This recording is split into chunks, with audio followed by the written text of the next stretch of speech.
কক্সবাজারের কাউন্সিলর ও স্থানীয় যুবলীগ নেতা একরামুল হকের মৃত্যুর ঠিক আগ মুহূর্তে মেয়ের সঙ্গে তার সেই কথোপকথন আজও বিচার বহির্ভূত হত্যাকাণ্ডের অন্যতম আলোচিত স্মৃতি।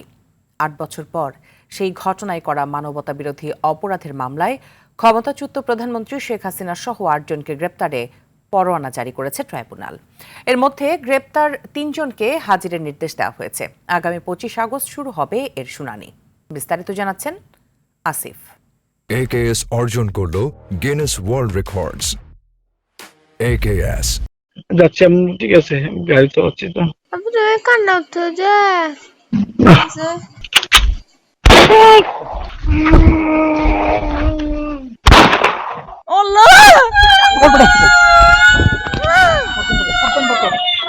কথিত বন্দুকযুদ্ধে হত্যার আগে মেয়ের সঙ্গে যুবলীগ নেতা একরামুল হকের এই কথোপকথন নাড়িয়ে দিয়েছিল দেশের মানুষের বিবেককে। ফ্যাসিস্ট হাসিনার আমলে শুধু বিরোধী মতের নয়, নিজ দলের লোকদেরকেও বিচার বহির্ভূতভাবে হত্যা করা হয়। ২০১৮ সালের ২৭ মে কক্সবাজারে র্যাবের হাতে নিহত হন একরাম। হাসিনার আমলে ঝুলেছিল মামলার তদন্ত। ৫ আগস্ট গণঅভ্যুত্থানের পর শুরু হয় তদন্ত। দীর্ঘ তদন্ত শেষে আন্তর্জাতিক অপরাধ ট্রাইব্যুনালে দাখিল করা হয় প্রতিবেদন।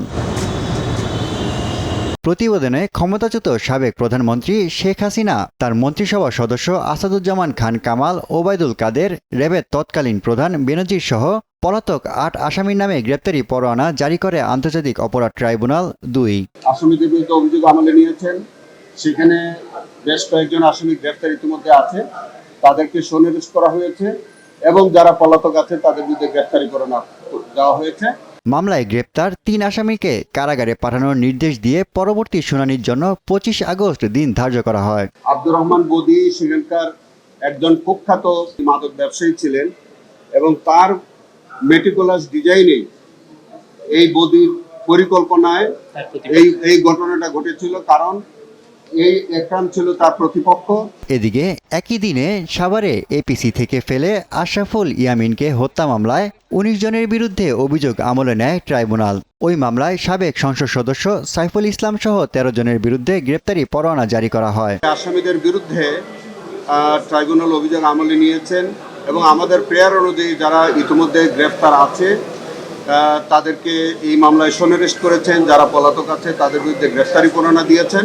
আসিফ হাসান, RTV, ঢাকা।